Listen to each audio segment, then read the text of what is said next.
Awalnya, saya dan Ken, partner saya, sebagai sesama pelaku usaha kecil, merasakan sendiri kesulitan untuk mencari tenaga kerja yang tepat. Kebutuhan kami akan karyawan dalam waktu yang singkat seringkali menghadapi hambatan, baik itu biaya, waktu, ataupun proses yang seringkali bertele. Indonesia adalah negara dengan tingkat penyerapan teknologi yang sangat tinggi. Tingkat penetrasi internet yang sudah mencapai 65%, didukung oleh teknologi ponsel yang relatif terjangkau, membuka peluang bagi pelaku industri dengan basis teknologi. Setiap perusahaan pasti mengharapkan untuk bisa memperoleh tenaga kerja yang mereka dapat percaya dan dilakukan dalam proses yang cukup efisien waktu dan biaya. Inilah yang menjadi cikal bakal dari ide kami untuk membangun Ready. Ribuan iklan pekerjaan padat karya secara rutin dipasang dan disebarkan setiap harinya. Hal ini membuka peluang untuk menciptakan sebuah platform digital pertama di Indonesia yang sangat inovatif. Ready bukan sekedar situs job posting ataupun online CV. Namun, teknologi Ready menggabungkan aspek job posting ini dengan media sosial, resume online, proses rekrutmen, e-learning, serta rekomendasi kandidat dan perusahaan yang paling tepat. Selain itu, Ready juga menyediakan e-meeting room bagi perusahaan guna melakukan proses interview. Fitur yang paling membantu dari penggunaan Ready buat saya adalah adanya video perkenalan dari masing-masing kandidat. Melalui video itu, kita bisa langsung mendapatkan bagaimana sih perasaannya, karakter dari kandidat ini langsung. Itu sangat membantu membuat kita tidak bergantung lagi kepada proses interview, bertemu langsung. Saya sebagai pelaku usaha outsourcing merasa sangat terbantu dengan adanya Ready. Sistem filtrasi kandidat yang sangat komprehensif dan terintegrasi membuat kami lebih mudah dalam mencari, menseleksi kandidat dalam jumlah besar dan sangat efisien. Dan juga dengan adanya video perkenalan, kami tidak perlu lagi face to face. Klien-klien kami pun merasa lebih praktis karena sekarang mereka tidak perlu lagi memegang CV. Cukup saya berikan daftar kandidat dengan link dan mereka bisa cek sendiri profil calon tenaga kerja yang kami rekomendasikan. Ready memiliki misi untuk membangun sebuah platform berbasis teknologi yang menjembatani pertemuan antara perusahaan dan calon tenaga kerja. Kami berharap perusahaan tidak akan terbeban untuk memasang iklan lowongan kerja, karena kami sadar bahwa iklan lowongan pekerjaan adalah sebuah pengharapan bagi para calon tenaga kerja tersebut. Dan hal ini kami lakukan dengan satu tujuan, yaitu membangun Indonesia yang lebih maju, lebih siap bekerja, dan Indonesia yang berkarya. Saya ready. Saya Ready. Saya ready. Saya Ready. Saya ready. Get ready, set, work.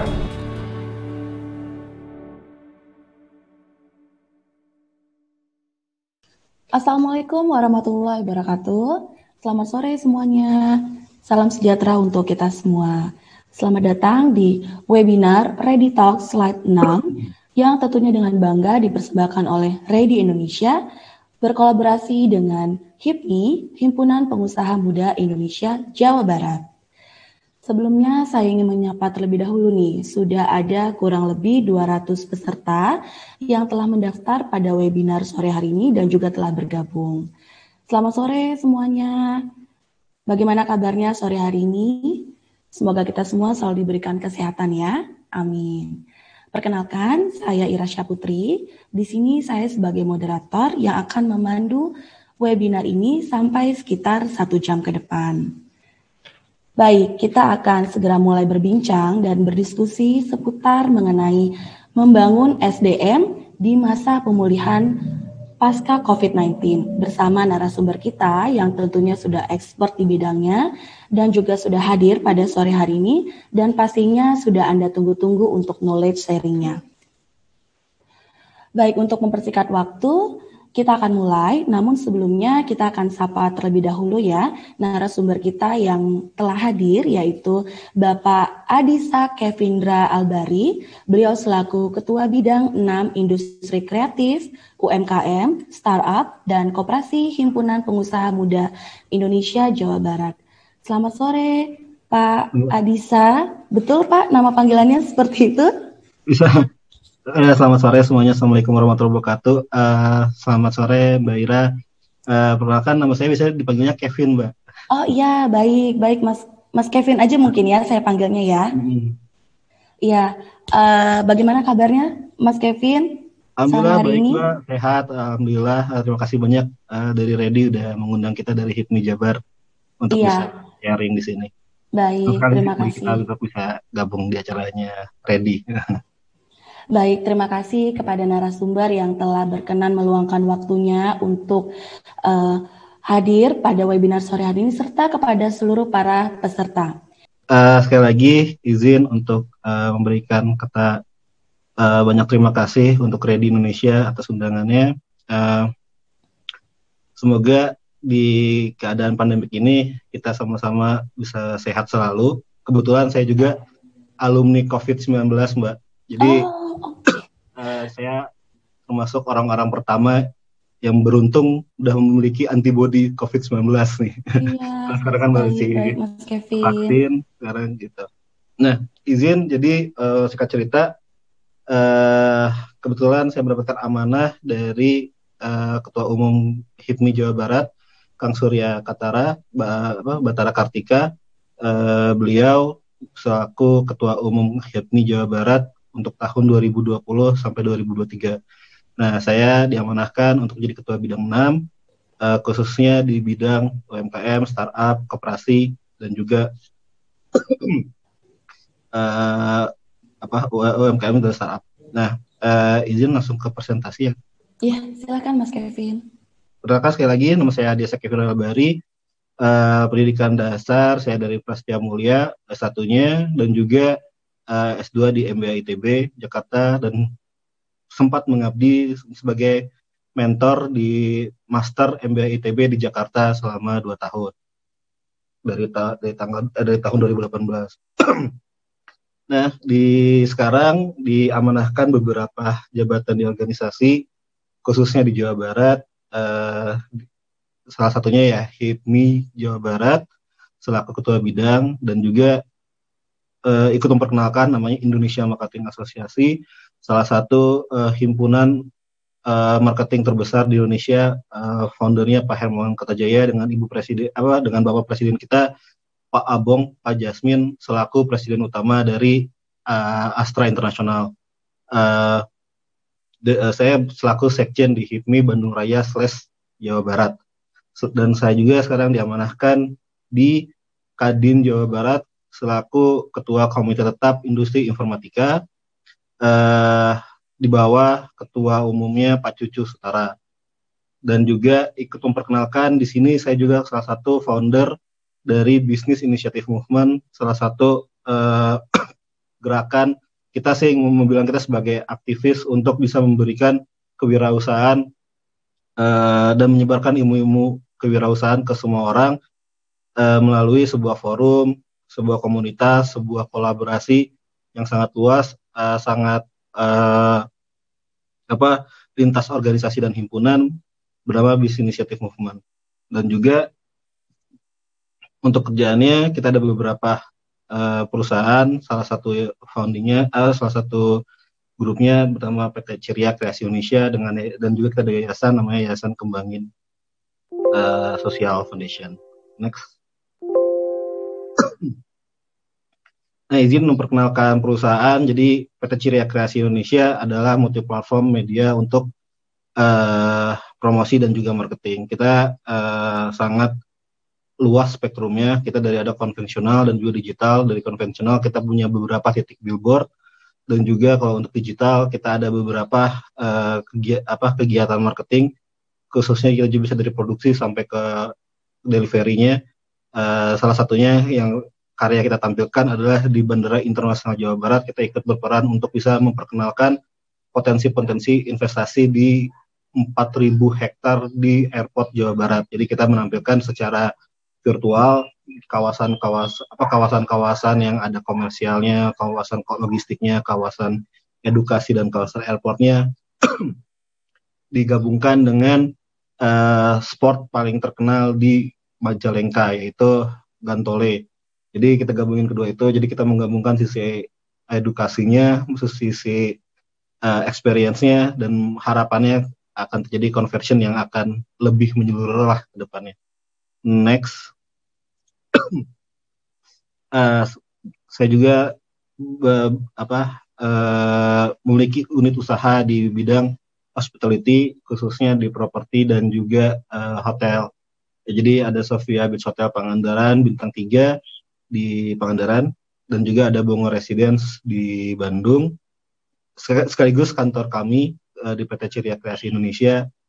Kita juga lagi baru banget bulan ini kita baru pondasi pertama, lagi batu pertama kurang lebih sekitar 5-6 bulan dari nol untuk membangun klinik yang ada spesialisnya, ada umumnya, 2 lantai sekitar 600 meter persegi. Karena terinspirasi dari COVID-19 ini, kelihatannya industri kesehatan akan menjadi something ke depannya. Oke, next. Kebetulan saya juga jadi anggota Satgas, Satuan Tugas Pemulihan Ekonomi di Jawa Barat, bidang UMKM. Kemarin mendapatkan tugas untuk membangun sebuah campaign khususnya untuk UMKM Jawa Barat. Kita menggabungkan beberapa unsur dari humanity, charity, dan kolaborasi, caring, dengan logonya yang ada smile, ada saling membantu, dan juga kita bikin salah satunya yaitu selain kita mengumpulkan database dan lain-lainnya, yaitu bikin suatu gimmick semangat untuk para UMKM agar bisa saling support satu sama lain. Karena khususnya UMKM, kita melihat bahwa emang di prinsip ekonomi kita, UMKM khususnya di Jawa Barat juga salah satu penyumbang malah ekonomi sekarang kita di Jawa Barat. Dan UMKM ini akan menjadi tulang punggung lah selama 2 tahun ke depan. Makanya kita mengundang kemarin yang lagi viral adalah Kang Ade Londok. Jadi di sini kita bikin masker untuk mengampanyekan 3B, yaitu beli, bantu melalui sosial media, dan juga beri protokol COVID, beri edukasi protokol COVID selalu lah, intinya seperti itu. Next. Saya ingin memberikan tema, yaitu membangun SDM untuk akselerasi pemulihan pasca COVID-19 dan di era digital. Next.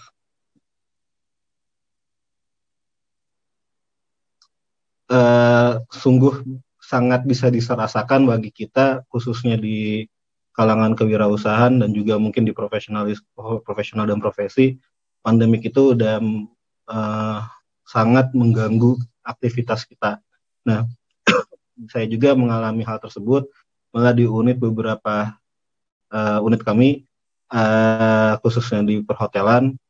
Kalau di Bandung kita masih bisa survive, nggak ditutup sejak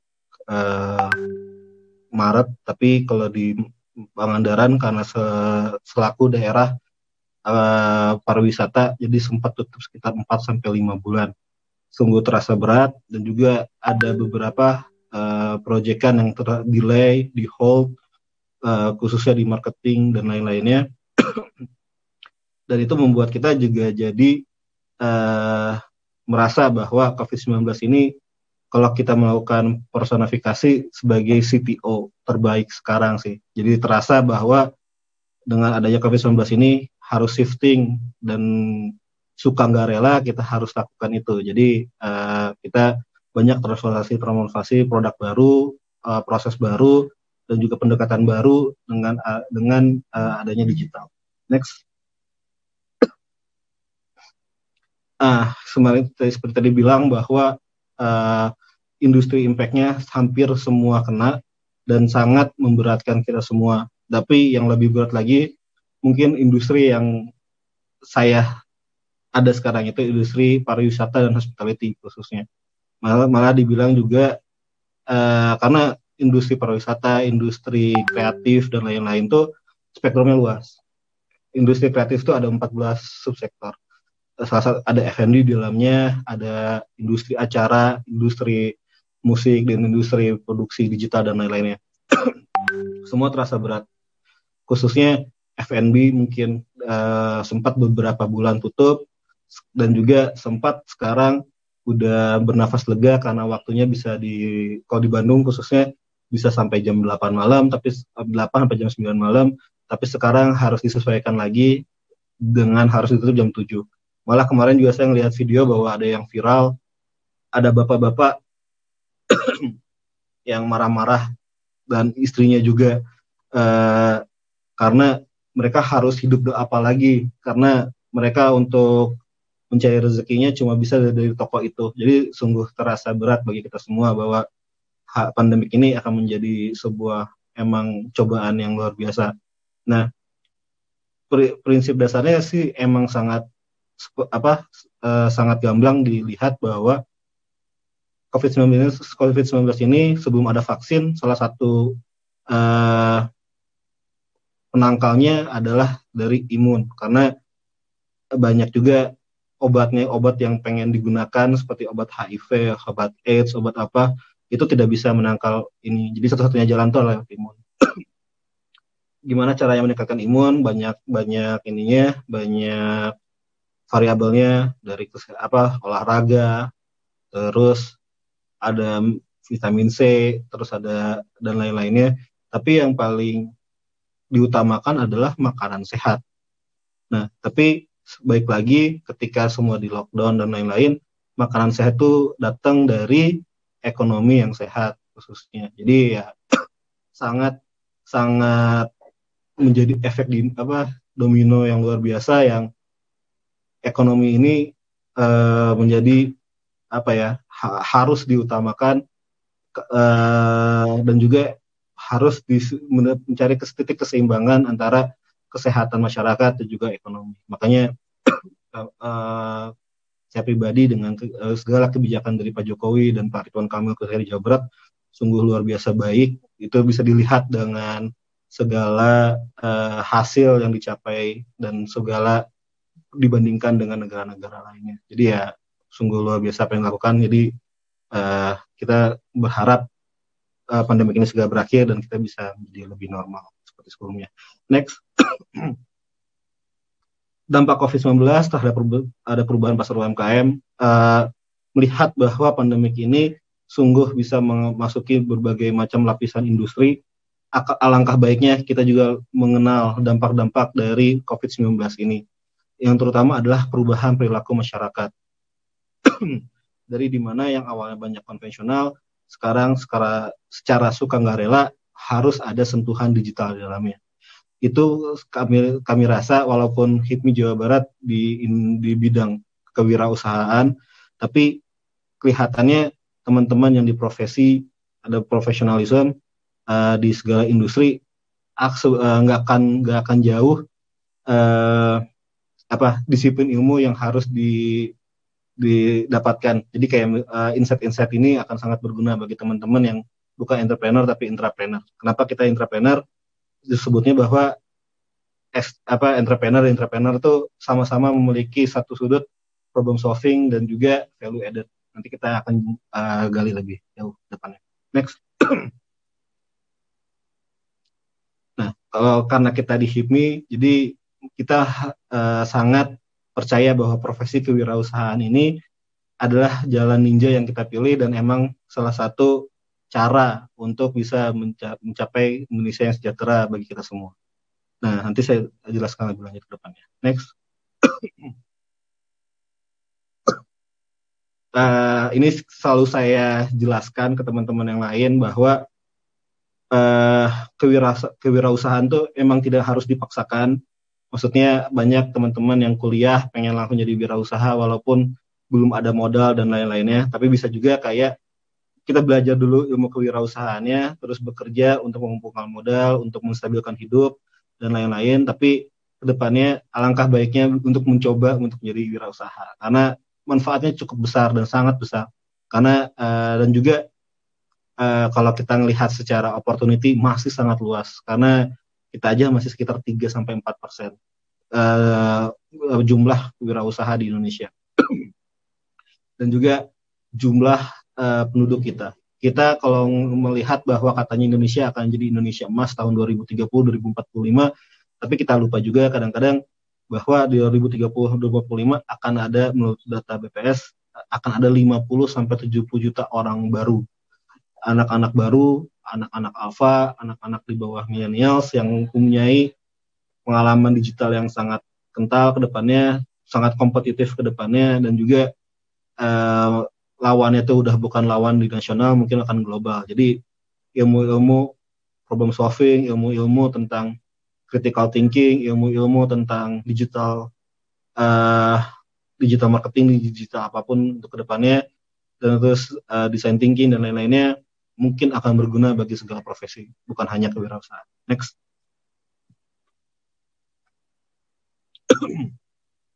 Ya, ini salah satu data juga, mungkin teman-teman nanti yang mendapatkan slide-nya bisa dibaca.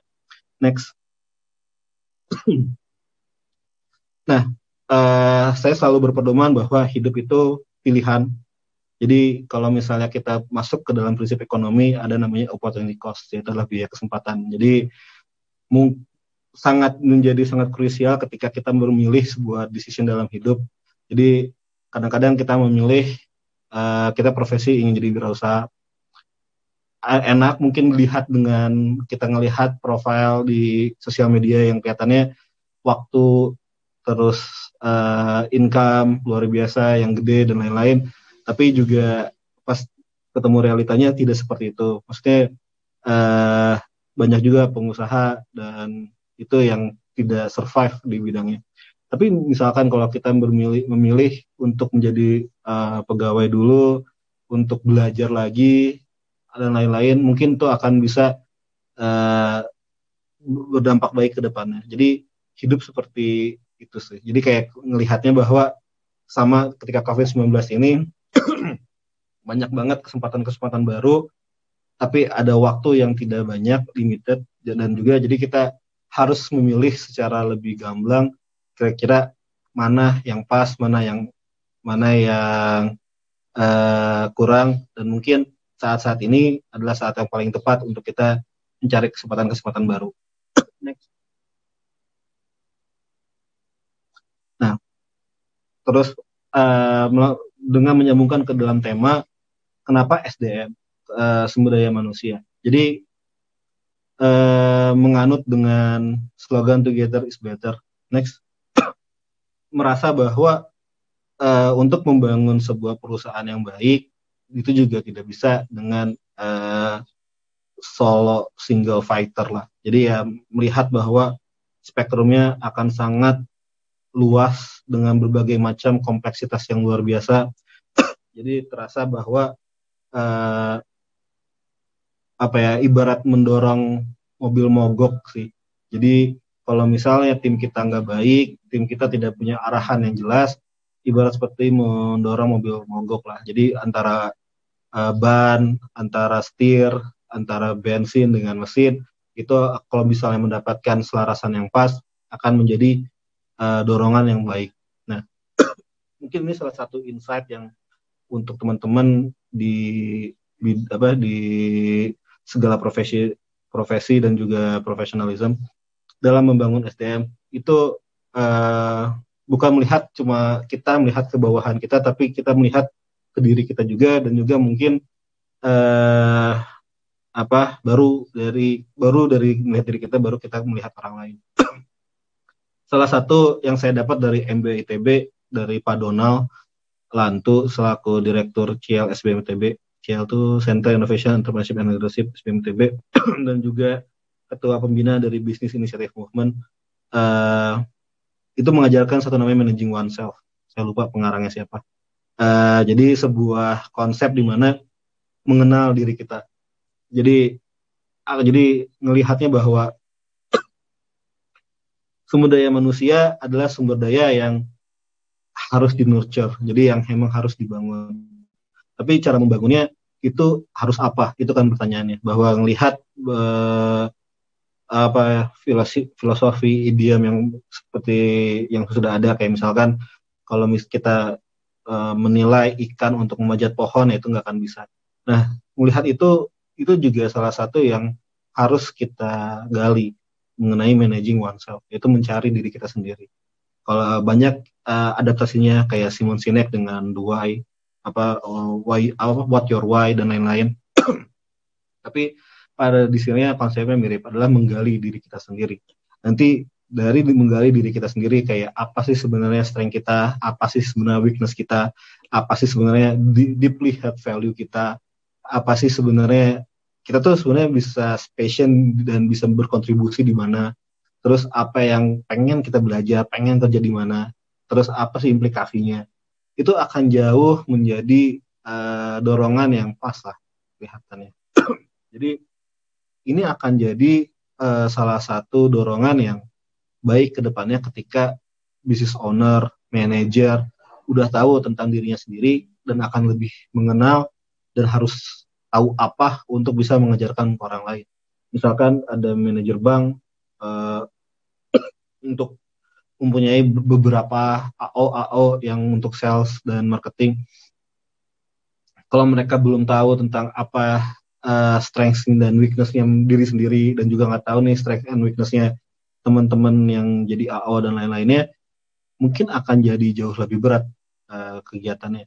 Jadi ya mengenal tim kita, mengenal diri kita akan jauh membantu untuk kedepannya. Jadi ya akan menjadi lebih enak lah kedepannya.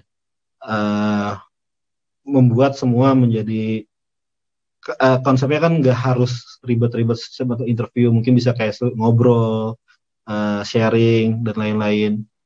Terus juga bisa kayak banyak hal yang membuat saling terbuka untuk kontribusi di mana agar bisa menjadi membangun learning proses yang lebih baik. Next. Ya, kalau ini di bidang bisnisnya sih, tapi mungkin bisa digunakan juga untuk teman-teman yang di luar profesi kewirausahaan.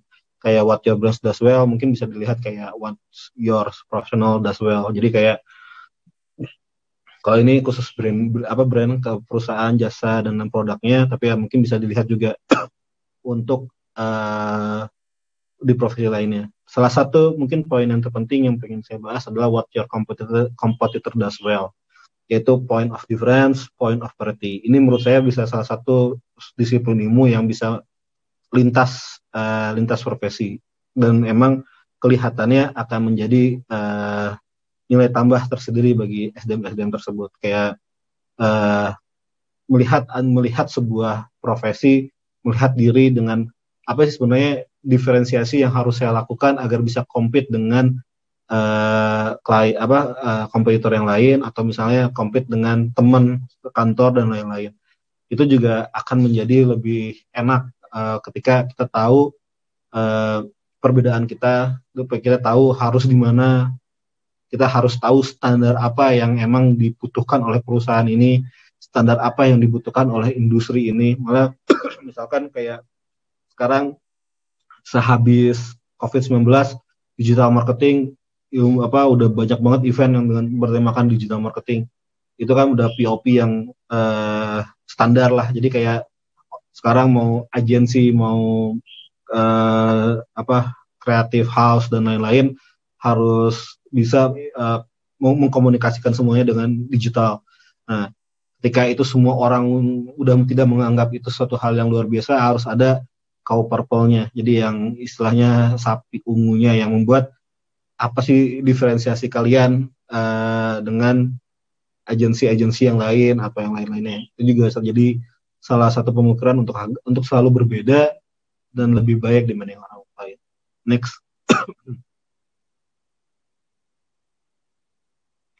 Jadi kerangka berpikirnya, jadi izin juga ini salah satu slide yang selalu saya pakai karena kebetulan ini tuh adalah slide ketika saya jadi dipercaya sama dosen pembimbing saya pas di MBA ITB, sekarang jadi direktur kemahasiswa di SBM ITB untuk bikin kurikulum di ITB. Jadi ada rencananya ITB sebagai research university akan shifting menjadi entrepreneurial university. Jadi menggabungkan 5 fakultas di ITB di S1-nya, terus 5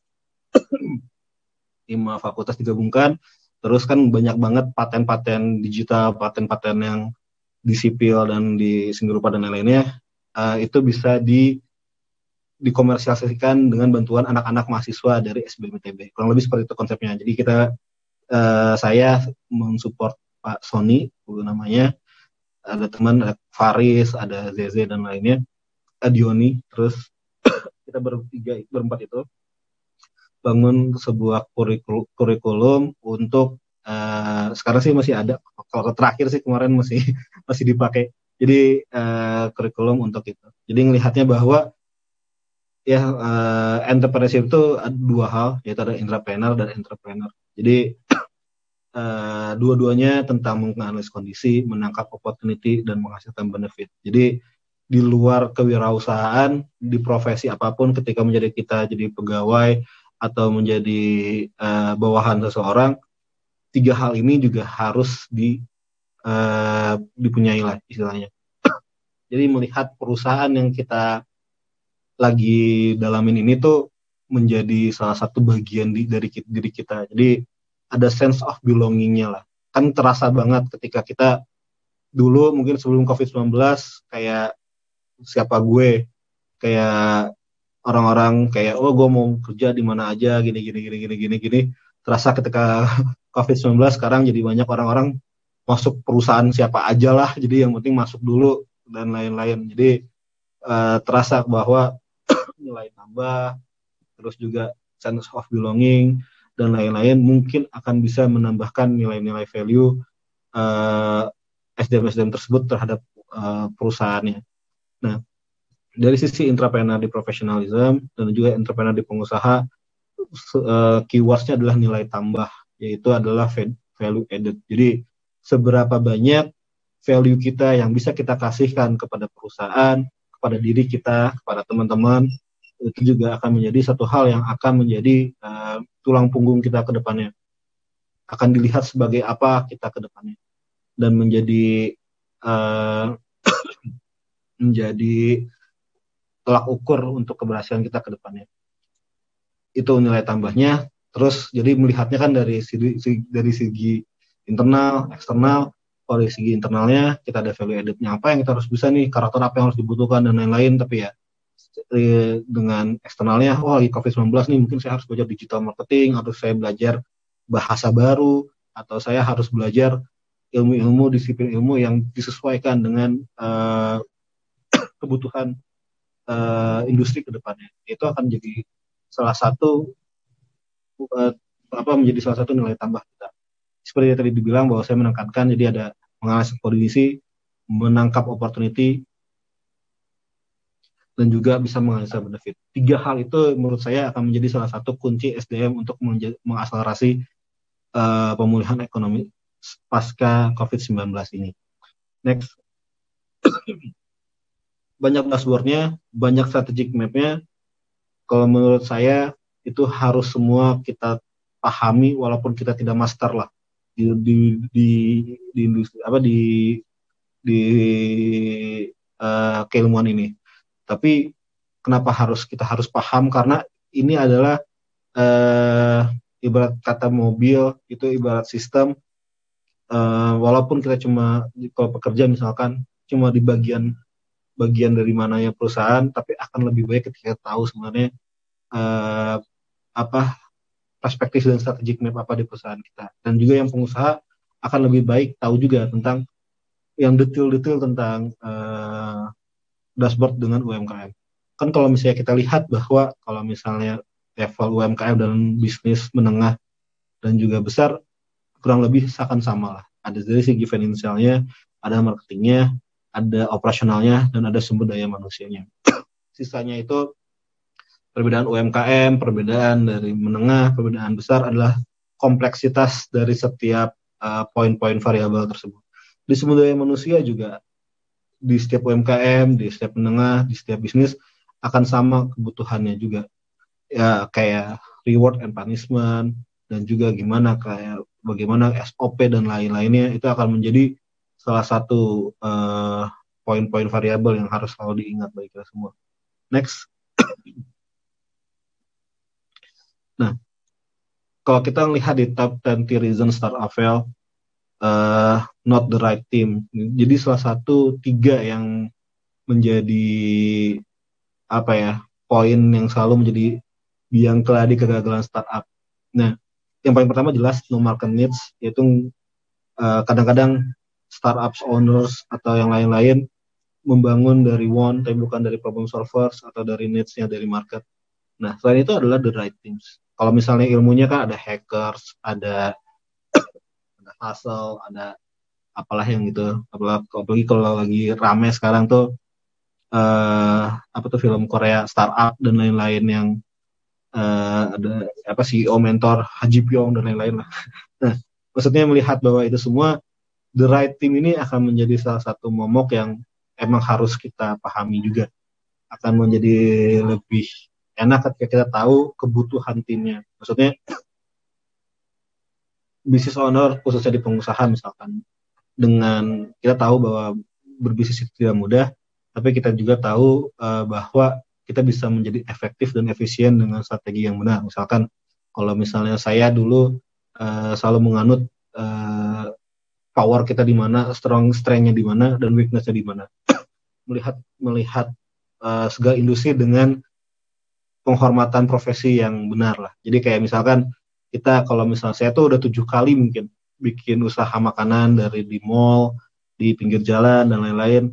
Dan ada yang tapi nggak long last lah. Paling lama saya cuma 4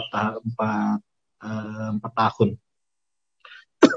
Jadi melihat bahwa dari situ belajar kayak di event di industri F&B itu butuh penghormatan yang cukup dalam misalkan. Jadi kayak orang nggak cuma dibilang enak sama kenalannya, ibunya atau saudara teman-temannya, terus berani bikin makanan tapi tidak mendalami konsep-konsep di bisnisnya. Maksudnya akan lebih mudah, akan lebih kedepannya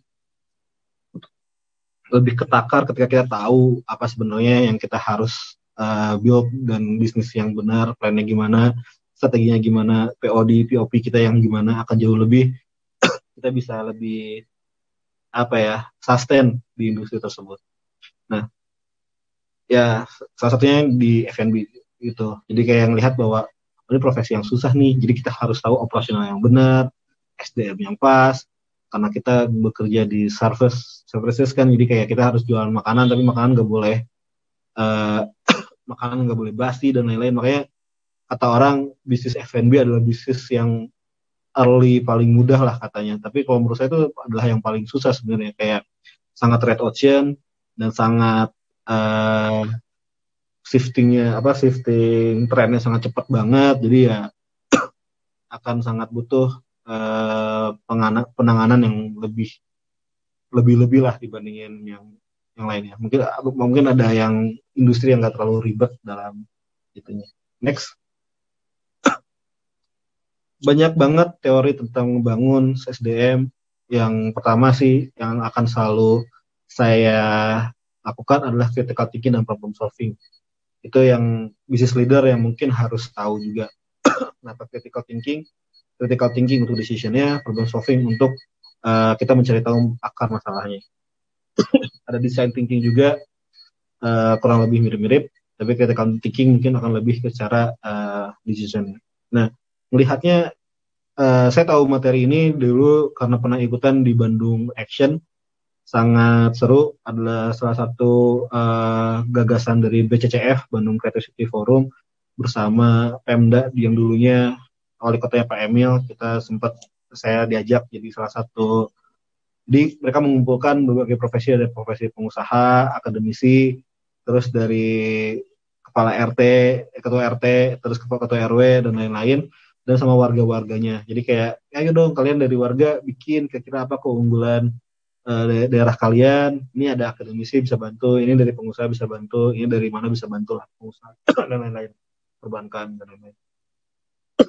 Diajarin tentang critical thinking dan problem solving dulu sama Teh Tita, dan ada Kang Vicky Satari yang sekarang jadi wakil menteri. Sungguh jadi luar biasa disiplin ilmu yang sangat saya pakai sampai sekarang. Jadi ya teman-teman, untuk menjadi SDM yang bisa berakselerasi ya alangkah baiknya bisa juga dilakukan lah dua disiplin ilmu ini, membuat mengklasifikasi dan juga mengetahui tentang kondisi dan langkah-langkah apa yang harus diambil ke depannya secara lebih tepat. Yang sebelah kanan adalah kolaborasi dan partnership. Maksudnya kita melihat bahwa dengan adanya kolaborasi itu akan jauh bisa mendapatkan leverage yang luar biasa. Melihatnya bahwa kolaborasi ini sinergi, bekerja sama, dan juga menjadi efisien, efektif, bisa reduce cost. Misalnya kalau misalnya kita ngelakuin sendiri akan jauh lebih berat dan juga lebih mahal dan lain-lain. Kalau ini kan jauh lebih bisa ini. Jadi kalau 2021, 2002 dan mungkin kedepannya adalah zaman kolaborasi. Jadi zaman sinergi dan kita juga harus ekonomi sharing yang benar, win-win solution, dan juga mungkin juga salah satu currency baru juga nih, bahwa di kolaborasi jangan lupa bahwa nama itu adalah satu hal yang udah mirip nama kita diperbankan lah. Kalau misalnya kita gagal bayar dan lain-lain. Maksudnya dengan zamannya sosial media, zamannya ini kita punya satu kesalahan yang emang kita khilaf dan apa-apa tuh bisa dijudge dan bisa viral tuh bisa cepat banget lah. Jadi ya membuat kita juga harus menjaga nama baik kita. Itu currency baru kita, jadi nama baik kita. Next.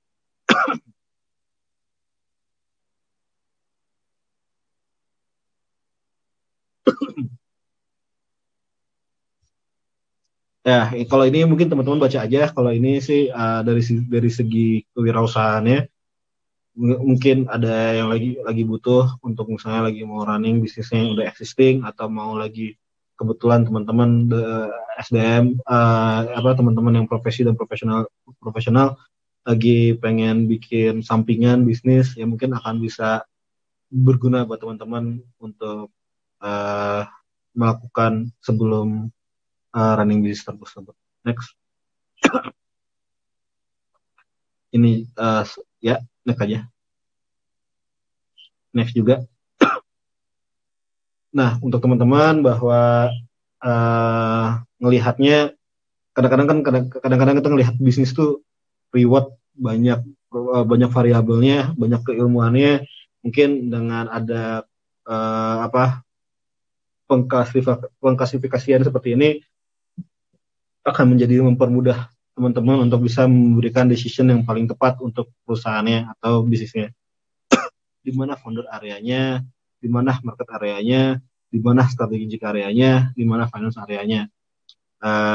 Seperti yang mungkin dibilang dulu, mungkin ada 3 hal yang bisa sangat membantu wirausaha kan, adalah dari segi finance-nya, dari segi market-nya, dari segi skill-nya. Makanya kenapa SDM yang tangguh kadang-kadang malah mungkin lebih banyak mayoritas dengan 3 keilmuan itu tuh tidak ada yang punya.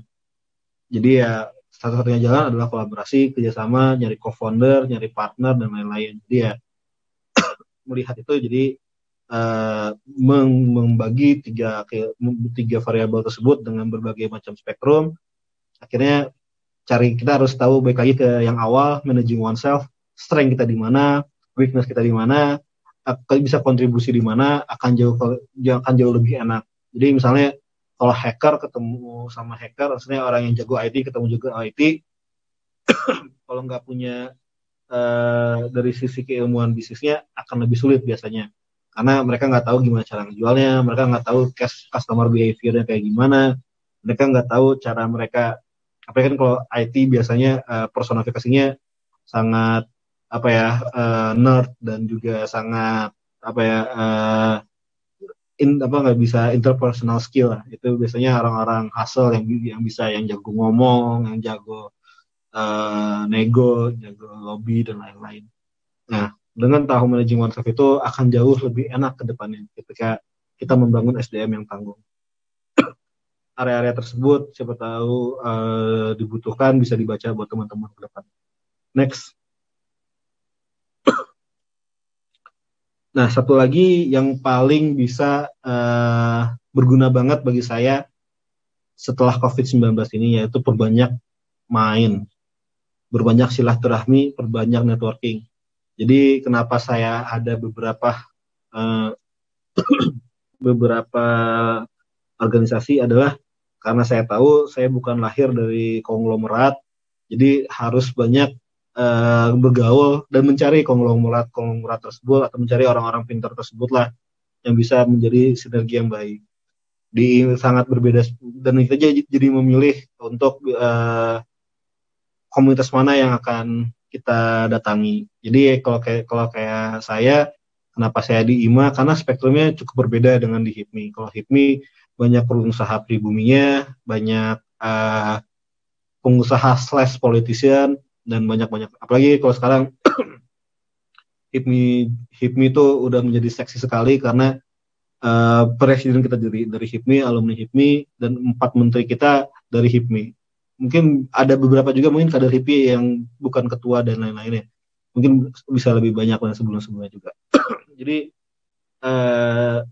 akan lebih baik ketika COVID-19 ini semakin banyak networking, semakin banyak insight, mencari salah satunya seperti yang dilakukan oleh Ready Indonesia, kita bisa berkumpul di sini, bisa cari insight bareng dan lain-lain. Nanti kalau misalnya ada pertanyaan, insya Allah saya bisa jawab. Kalau enggak, saya juga belajar juga dari teman-teman kalau misalnya ada saya nggak tahu. Next. Next. Nah, seperti yang tadi dibilang bahwa saya mewakili dari Tum Surya. Next. Dari yang sebelumnya, Mbak. Yang sebelumnya. Ya, dari Tum Surya, dari HIPMI Jawa Barat. Mungkin teman-teman ada yang belum tahu HIPMI dan belum bergabung sama HIPMI Jawa Barat.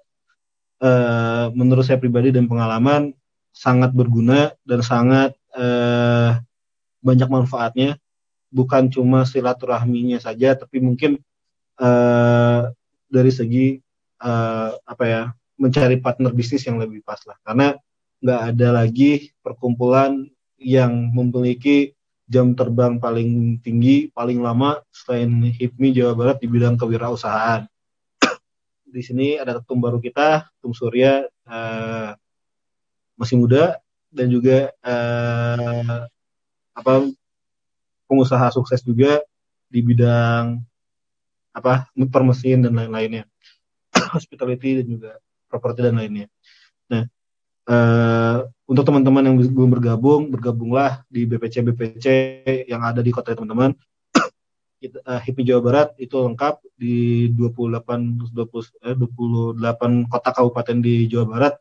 Kita ada semua, bisa bergabung di BPC masing-masing. Akan sangat menyenangkan bagi kita untuk bisa mengajak teman-teman untuk bisa bergabung di HIPMI, khususnya di kota. Next. Nah, ini juga salah satu komunitas yang saya bangun bersama Pak Donald, yaitu Business Initiative Movement, salah satu buah pemikiran dari Yayasan Kembangin. Yayasan Kembangin ini nanti boleh dilihat di kembangin.com bahwa ini adalah pemikiran-pemikiran kita tentang alangkah enaknya ketika kita mendapatkan teman-teman yang bisa sharing, bisa ada skill baru sharing, ada opportunity baru sharing. Jadi kayak jadi enak aja. Ternyata bahwa pemikiran-pemikiran ini banyak yang suka. Akhirnya kita udah dari awal cuma 1 kota, sekarang udah hampir 9-10 kota kabupaten di seluruh Jawa Barat, dan hampir beberapa kota kabupaten orang-orang di kota kabupaten yang udah itu tapi belum ada kepengurusan, dan juga kemarin juga udah sampai ke 3 generasi. Pertama generasi saya, ada generasi namanya Bang Jeff, Nur Islami Jafat, dan sekarang itu sama Ridwan. Kebetulan di Ridwan ini, alhamdulillah, BIM ini, Business Initiative Movement ini malah mendapatkan award sebagai di Jawa Barat salah satu dari 3 organisasi yang sangat berpengaruh untuk social impact di Jawa Barat. Di dalamnya ada Google dan lain-lainnya. Jadi bahwa pemikiran-pemikiran yang awalnya cuma jadi ini dari tugas ya, dari tugas kampus kita. Kalau saya dulu disuruh ngebangun Wasto Kencana, teman-teman ada yang suruh ngebangun Pasar Cihapit, yang Pasar Cihapit dulu di Miral, dan lain-lain itu dari tugas dari MBITB. Jadi MB yang di Mural dan lain-lain yang hampir semua akhirnya menjadi gerakan hampir dari semua universitas untuk membantu Pasar Cihapit. Itu semua tuh awal mulanya dari MBA ITB di bawah pelajarannya Pak Donald. Kalau Pastor Cihapit ada mentornya namanya Ibu Lik sebagai tokoh. Kemarin juga menang award juga kalau nggak salah. Dia tokoh wanita inspirasi di Kota Bandung. Jadi sangat banyak yang kita dapatkan ketika kita networking, bersilaturahmi dan lain-lain. Jadi ya banyak manfaat-manfaat yang bisa kita ambil. Salah satunya ya akselerasi dan tidak memungkiri bahwa mengakselerasikan SDM juga dengan banyak-banyak bersilaturahmi ke orang-orang untuk mendapatkan ilmu baru dan lain-lainnya. Next. Nah, saya juga ada sedikit podcastan lah kayak YouTube Talk gitu, tapi bukan di YouTube tapi di IGTV dikembangin. Kalau ada teman-teman yang butuh, saya ada baru 5 karena nggak ada waktunya lagi. Tapi ya mudah-mudahan ini membantu juga. Jadi ya namanya Smart Story, kita mencari titik-titik atau formula-formula Smart itu istilahnya. Kadang-kadang kita keberhasilan itu bukan dilihat dari networking, kita bukan dilihat dari finance, bukan dilihat dari market, tapi ada cara-cara printer mereka, cara-cara jalanan mereka agar mereka bisa sukses, biar bisa sukses. Nah, itu jadi kayak kita gali-gali itu. Kayak Ernst Bakery, ini salah satu jadi baru sekitar 2 tahun udah hampir menjadi saingannya Harvest, mau menjadi salah satu top of mind buat cake di Jakarta. Ya, itu ada Pak Donald selaku ketua BIM ini, dia jadi salah satu ikon untuk kalau misalnya investor-investor baru dibilangnya Long Keng Hong-nya atau Warren Buffett-nya Kota Bandung, Pak Donald. Dan itu ke Axendev itu Mas Jo salah satu co-founder dari HTH yang bikin Keken, yang bikin arsitektur, dan dia yang bikin Bobo Box, beberapa McDonald juga dia yang desain sangat spektrumnya sangat luas. Kalau misalnya dari situ saya paketkan antara dari sisi senimannya, yaitu dari sisi arsitekturnya Mas Jo, tapi dari segi bisnisnya saya paketkan dengan Kang Owen. Itu bisnismen masih muda banget, tapi dia yang punya The Pavilion Hotel sama HQ Quarter di Asia Afrika di Bandung. Jadi masih sangat luar biasa, masih muda tapi udah sangat ini. Nggak kalah kerennya juga, sebelah kanannya ada Bimo yang salah satu hasil karyanya bikin saya sedikit cerembai sih. Kalau di Bandung tuh cerembai itu apa ya? Kayak sedikit sedih dan sedikit haru. Yaitu adalah pembukaan Asian Games 2018. Kayak anjir nih keren banget nih, siapa yang bikin ya? Kayak kok bisa dia bikin kayak gini? Nggak taunya teman sendiri. Dia punya namanya Bernard Jones, punya restoran juga Swiss Butcher bapaknya, tapi dia juga bikin sebuah showbiz organisasi gitu yang khusus di bidang-bidang yang kayak pembukaan SEA Games dan lain-lain. Nah, ini karyanya beliau yang kemarin itu Asian Games kita. Keren banget. Terus sebelah kanan ada Kang Lidan, itu tentang inovasi bisnis dan budaya. Kenapa ada budayanya? Karena konten cultural and creativity kelihatannya lagi naik banget di tahun-tahun terakhir ini, bahwa tentang originalitas ternyata bisa bersaing ketat dengan futuristik. Jadi ya kadang-kadang kan orang ke Bali bukan melihat bahwa keren metropolitannya Bali, tapi karena originalitas dan ontentiknya Bali. Jadi kayak salah satu sudut pandang budaya bisa menjadi kayak poin penting juga kalau kita saat menentukan arah bisnis ke depannya. Kalau dia punya Kang Lidan ini ketua Asidewi Jabar, desa wisata, dan bikin startup namanya Live In, dan juga dulu sepeda kayu namanya, sepeda dari kayu. Siap, mungkin itu next. Siap, terima kasih semuanya atas waktunya, mudah-mudahan ada yang berguna. Sehat-sehat bagi kita semua dan selalu semangat, sehat-sehat selalu. Terima kasih Mas, Mbak. Ya, baik. Terima kasih Pak Adisa atau Mas Kevin atas materi yang disampaikan. Semoga bermanfaat ya untuk kita semua. Nah, tadi kan sudah disampaikan materi yang bagus sekali dari Mas Kevin. Selanjutnya kita akan masuk ke sesi tanya jawab. Ini dari admin Ready menyampaikan ada lebih dari 50 pertanyaan yang masuk. Terima kasih semuanya ya atas antusiasnya. Namun kami harus memilih, ini ada 5 pertanyaan yang masuk. Jadi nanti saya akan bacakan satu pertanyaan, kemudian Mas Kevin jawab. Seperti itu mungkin ya Mas Kevin ya. Jadi saya akan bacakan pertanyaan yang pertama dari M. Firmansyah Agung dengan alamat email firmansyahprayogo@gmail.com. Asalnya dari Kota Malang, mohon izin bertanya, bagaimana membangun SDM yang sudah berusia lanjut? Misalnya di atas 45 tahun pada era digital saat ini.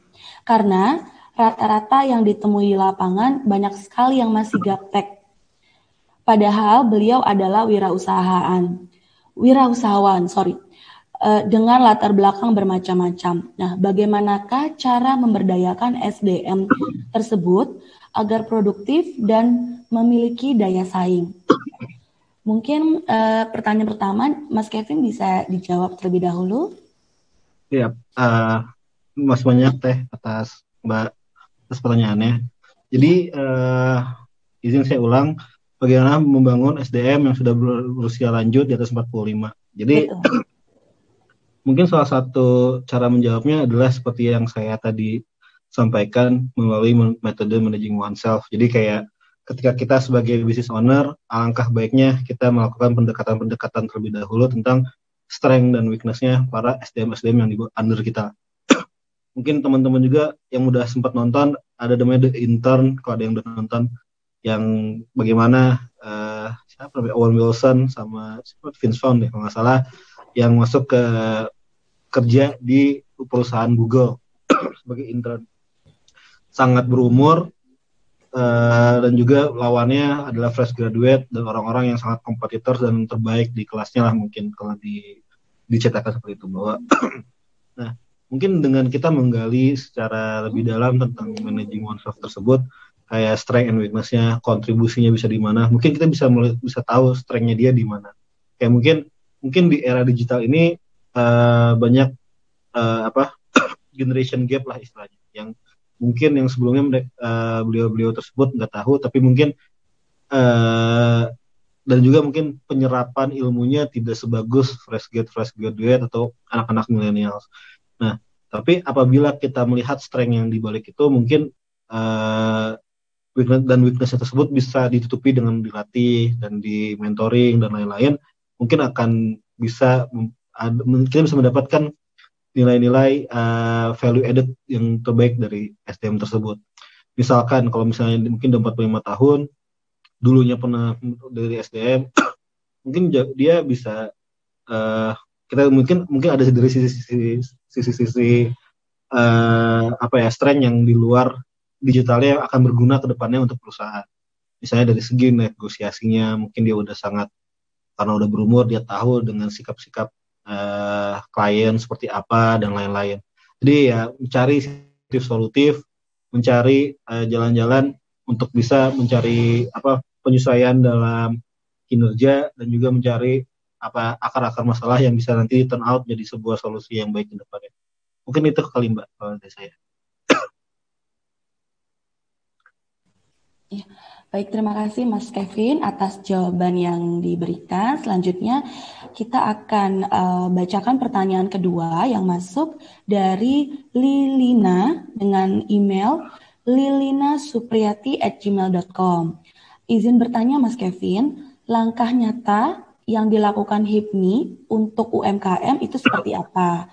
Kemudian realisasinya, kami selaku UMKM merasa terpuruk sekali dengan pandemi ini. Kalau bisa, tolong kami UMKM untuk dibantu pemasaran produk kami. Mungkin dengan memberikan link untuk kami bisa berjualan misalnya, atau instansi BUMN untuk setidaknya membantu pemasaran produk kami. Nuhun, Mas Kevin, kata Mbak Lilina ya. Siap, izin menjawab. Jadi HIPMI itu adalah salah satu organisasi yang udah punya jalan cerita yang sangat panjang. Jadi mungkin sebelum adanya konsep pemerintahan dengan representatif, mungkin ada namanya wakil golongan, HIPMI itu udah menjadi perannya bersama Kadin. menjadi salah satu corong dan juga corong info-info dari pemerintahan untuk bisa disebarkan ke para wirausaha, dan juga salah satu bagaimana kita sebagai pengusaha untuk menyuarakan apa yang sebenarnya keluh kesah wirausaha terhadap pemerintah dan bagaimana cara kita menyampaikannya. Banyak hal yang dilakukan oleh HIPMI Pusat dan HIPMI Jawa Barat, HIPMI Kota Bandung, dan HIPMI seluruh BPC dengan memiliki topoksi yang berbeda-beda khususnya. Kalau di pusat adalah bagaimana mensinergikan program-program nasional itu bisa tersampaikan dengan baik ke daerah. Sebagai contoh, seperti yang dilihat bahwa Pak Jokowi dulu adalah HIPMI, dan juga 4 menteri kita adalah mantan ketua-ketua umum dari HIPMI, ada mantan ketua juga dari HIPMI Indonesia. Terus dari HIPMI Jawa Barat khususnya ingin kita juga sampaikan bahwa HIPMI Jawa Barat tuh banyak dari pengurus-pengurus menjadi anggota dari satuan tugas yang dibentuk oleh Pak Emil dan Pak Sekda Jawa Barat untuk bisa menjadi sebagai generatornya untuk kebangkitan pemulihan ekonomi di Jawa Barat. Kita dari itu membangun database yang tepat untuk segala program-program bantuan dari nasional. Kita juga memberikan program-program yang disesuaikan dengan kebutuhan. Kita adalah peduli HIPMI Jabar dengan segala kontribusi kita untuk sosial. Kita memberikan banyak sembako dan lain-lainnya. Terus juga banyak pelatihan dan lain-lainnya, banyak kolaborasi untuk teman-teman yang dengan berbagai macam kompleksitas yang ada dari segi hukum, dari segi legal, dari segi marketing, dari segi operasional. HIPMI Jawa Barat selalu bersinergi dengan berbagai banyak pihak, dari pemerintahan, dari perusahaan, dan lain-lain komunitas untuk bisa memberikan yang terbaik yang kita bisa sebagai komunitasnya para pengusaha-pengusaha di Jawa Barat. HIPMI Jawa Barat juga secara demografinya juga hampir 91% di HIPMI Jawa Barat juga sebenarnya pelaku UMKM, karena kan kalau UMKM itu bisa dilihat dari total aset yang mencapai 30 miliaran atau total omset sekitar 50 miliaran. Jadi ya kita bisa bilang bahwa 91%-nya masih UMKM lah. Jadi banyak yang menengahnya juga sekitar 8 sampai 7%. Itu jadi melihat UMKM adalah sebagai warnanya HIPMI Jawa Barat dan HIPMI Indonesia keseluruhan. Jadi HIPMI Jawa Barat sangat concern banget di UMKM. Jadi ya karena ya satu-satunya jalan untuk pemulihan ekonomi adalah kita kebangkitan UMKM. Nah, mungkin teman-teman yang masih belum tahu tentang HIPMI, alangkah lebih baiknya masuk ke BPC-BPC-nya, jadi akan lebih tahu, karena info-info terkini tentang bantuan-bantuan dari pemerintah dan lain-lainnya itu kan biasanya cuma 2 yang dipercayakan. Kalau di bidang kewirausahaan itu kalau nggak lewat Kadin dan lewat HIPMI. Nah, kalau misalnya temanya tentang udah ada slash-nya antara kewirausahaan dan slash anak muda, udah pasti HIPMI. Nah, mungkin teman-teman yang masih belum tahu tentang segala kegiatan-kegiatan pemerintah, apa yang dilakukan oleh pemerintah pusat, apa yang dilakukan oleh pemerintah daerah, provinsi, pemerintah kota. Nah, itu bisa lihat di Instagramnya HIPMI di kota-kotanya masing-masing atau di HIPMI Jawa Barat. Itu kita selalu posting di sana, dan juga untuk teman-teman juga bisa dilihat juga di Satgas Pemulihan Ekonomi. Kalau misalnya untuk teman-teman yang ingin mendapatkan info-info, karena kita juga mendapatkan banyak. Kita juga menyuarakan bahwa harus lebih banyak tentang pemulihan ekonomi ini. Jadi banyak banget program-program pemerintah daerah dan pusat untuk pemulihan ekonomi, khususnya di UMKM. Itu teh, atur. Iya, baik. Terima kasih Mas Kevin atas jawabannya. Ya, terima kasih. Ini selanjutnya ada pertanyaan ketiga, jauh dari saudara kita yang ada di Makassar, di kota Makassar. Assalamualaikum, selamat sore. Saya Ahmad Yusran dari Kota Makassar dengan alamat email ahmadyusran456@gmail.com. Mohon izin bertanya, kita ketahui bahwa belum ada kepastian kapan pandemi COVID-19 ini akan berakhir. Tentunya para pemimpin dituntut untuk memiliki leadership agility dan harus terus berusaha mengembangkan bisnis agar tetap survive dan terus berkembang. Bagaimana strategi dan terobosan yang diterapkan sehingga stakeholder percaya terhadap perubahan model bisnis dan terhadap perubahan model bisnis dan pada akhirnya para karyawan juga mendukung perubahan tersebut. Mohon pencerahannya Mas Kevin, terima kasih. Ini dari tadi ya Ahmad Yusran dari Kota Makassar. Silakan Mas Kevin.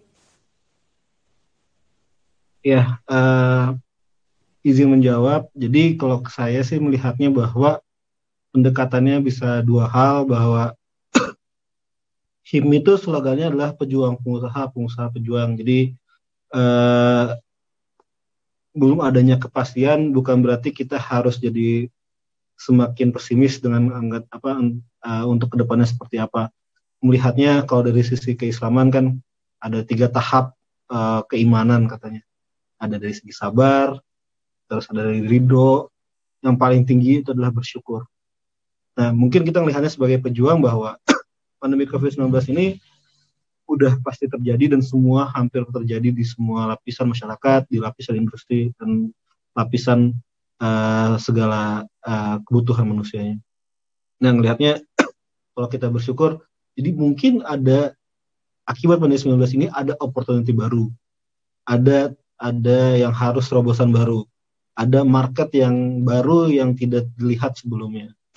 Nah, tugasnya para SDM itu untuk bisa meyakinkan stakeholder adalah bagaimana caranya menyampaikan semua itu dengan menganalisa semua kondisi itu, menganalisa segala benefitnya itu secara baik kepada stakeholder tersebut. Jadi kayak misalkan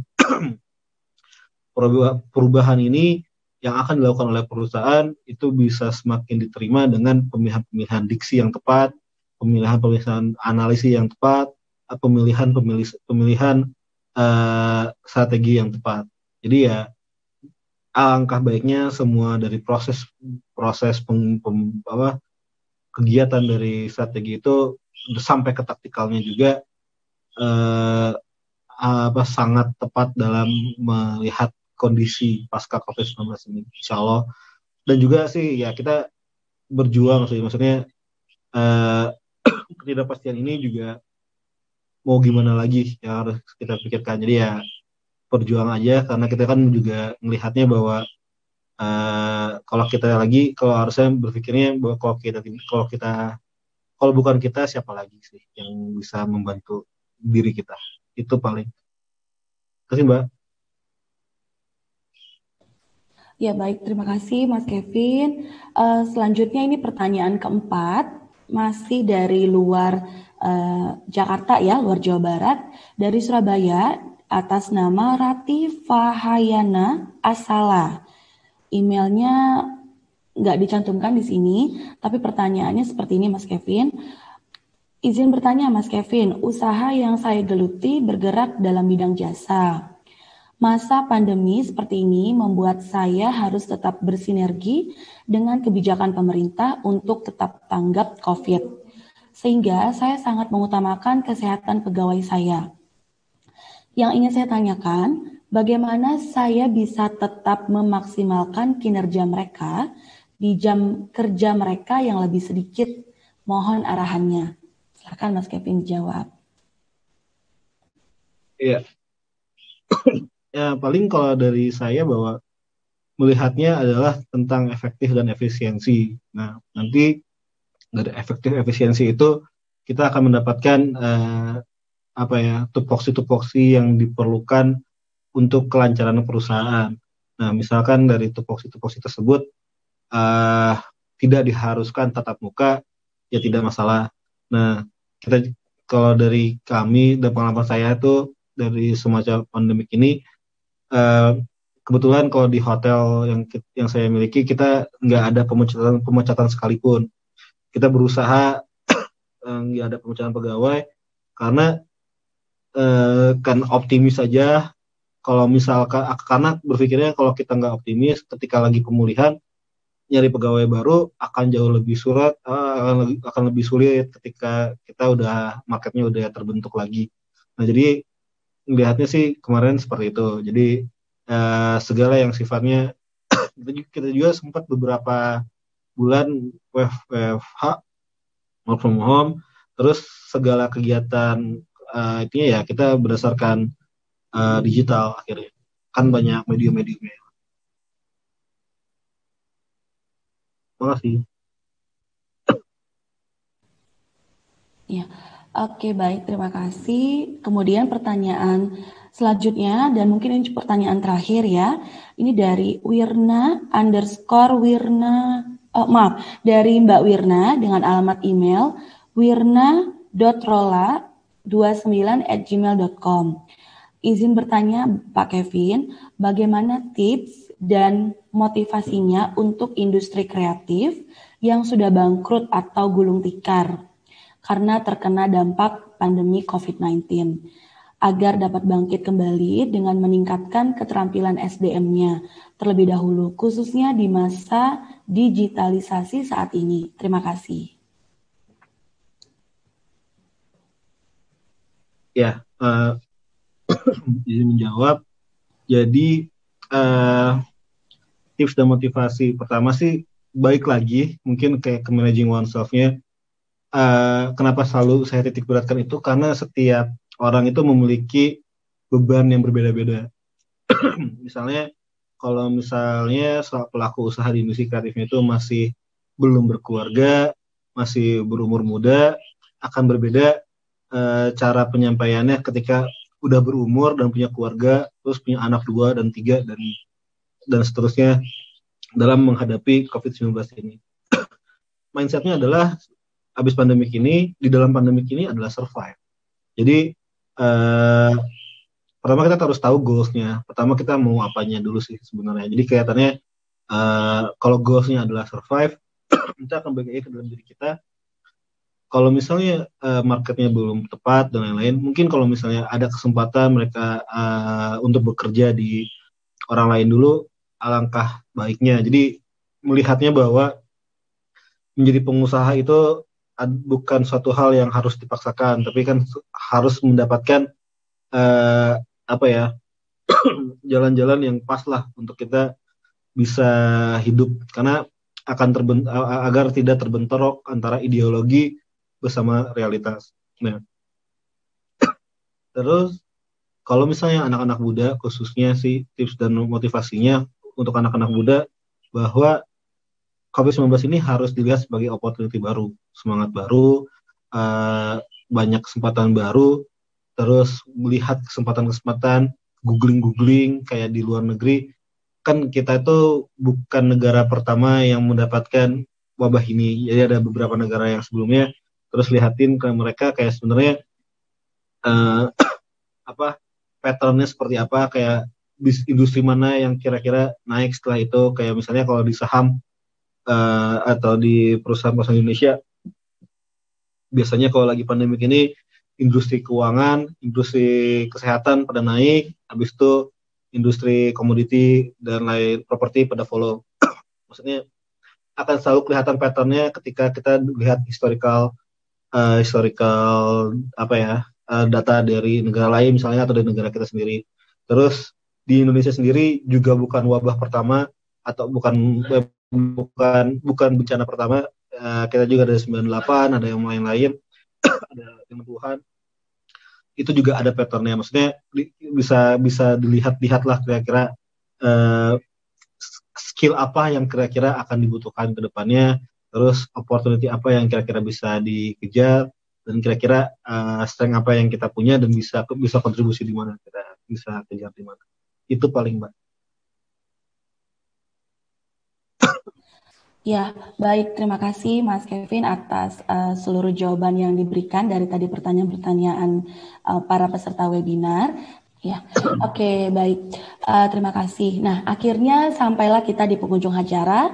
Terima kasih kepada narasumber kita, Mas Kevin, ya atas materi yang luar biasa bagus yang sudah diberikan kepada kita. Semoga bermanfaat untuk kita semua. Nah, sebelum kita tutup, mungkin ada statement terakhir dari Mas Kevin yang ingin disampaikan sebelum kita mengakhiri webinar sore hari ini. Silakan. Terima kasih semuanya, khususnya dari Ready Indonesia dan teman-teman yang telah berkenan hadir di acara ini, dan semoga kita dalam keadaan sehat selalu, sukses, Amin. dan dimudahkan menghadapi pandemi ini. Itu paling. Terima kasih banyak semuanya. Baik, jika seperti itu kita akhiri webinar sore hari ini. Terima kasih semuanya. Terima kasih Mas Kevin. Assalamualaikum. Selamat sore.